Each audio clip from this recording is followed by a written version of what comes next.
interesting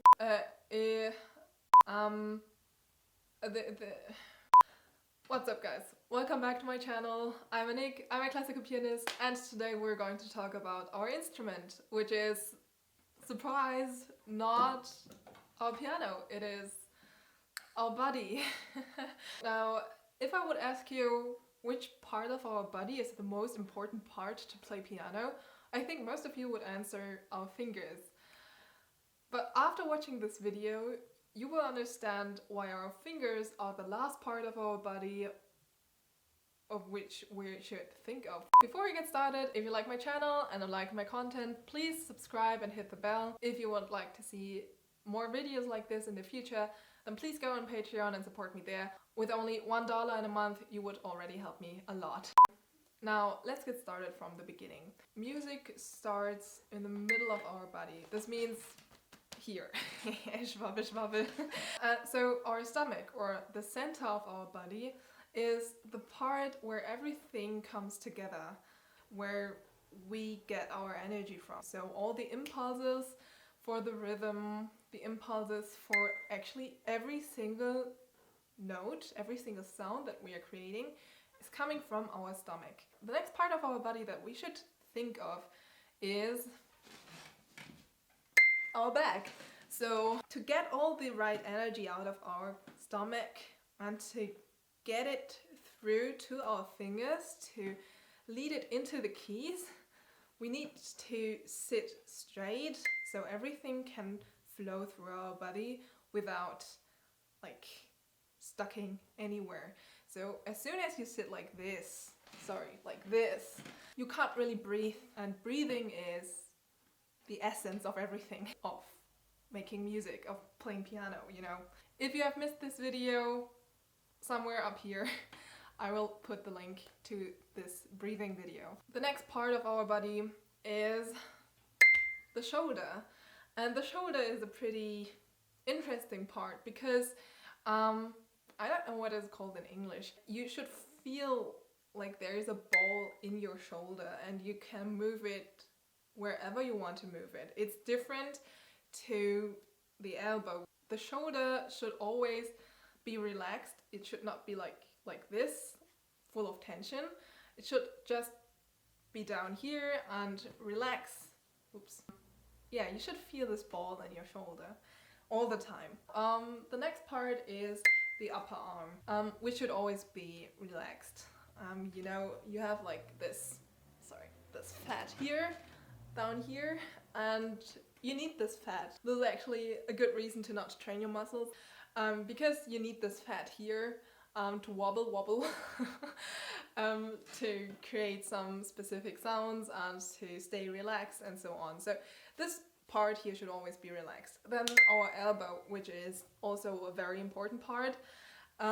And you should always try to keep your elbow away from your body. The more you play away from your body and not towards your body, the easier it is to create a big sound, to create a beautiful sound, and to control everything that is happening like here. But the next part is this arm here, the down arm.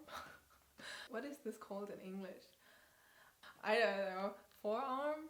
Now, as you can see, when you're moving your fingers, can you see this? You can see that your arm here is using its muscles, especially when you're playing a lot of fast pieces, virtuose pieces, pieces where you have to play a lot of loud passages. This is a part that tends to have a lot of tension if you don't pay attention to relax it while you are playing. And therefore it is important to find your checkpoints in the piece where you can just relax your arm, and also to really practice to relax. So practice slowly and relax after every single note, for example, or for example in rhythms or in groups, so you have the possibility to relax your arms again and again. Now the next part is our wrist. The wrist is controlling how much weight of our arm we are giving into the key. And by controlling this, how deep or how high our wrist is, this will make a huge difference in the sound that we are creating. Now the next part is our hand, and the feeling for the hand as one thing. This is very difficult but extremely important, because as soon as we only feel every single finger but not all the fingers together in one, they are not working together.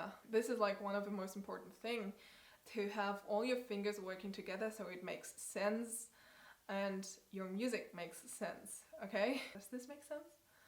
Never mind. So you have to feel your hand as one piece, and the most natural position of your hand to feel it like one is to do this fist, so you can really feel only one thing here and not something with 5 ends. You can feel that your hand is very stable and you see all the knuckles coming out here, and this is actually the feeling that you want to keep while you're playing. I will show you an exercise in the next video to train this feeling of your hand. Now the last part of our body that we're concentrating on is our fingers.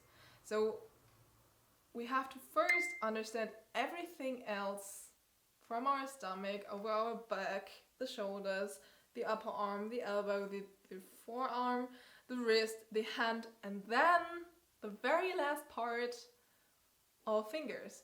And if everything is working together correctly, then we don't have to put that much attention on our fingers anymore. It's important to find a good fingering, because the fingering will give us enough freedom to move our arm, to move our body, and so on. But it is not important to concentrate on how to move my fingers, because your fingers are moving like this and nothing else, you know. So in the end, it does not matter which piano you're playing, how expensive your piano is, as long as you don't understand why your body is the real instrument and not the piano, and how it works and how it has to work to create music. A good piano won't help you anyway. So this was the video for today. I hope you enjoyed it. If you like it, then please give it a thumbs up. Don't forget to subscribe and hit the bell. See you in the next video. Bye.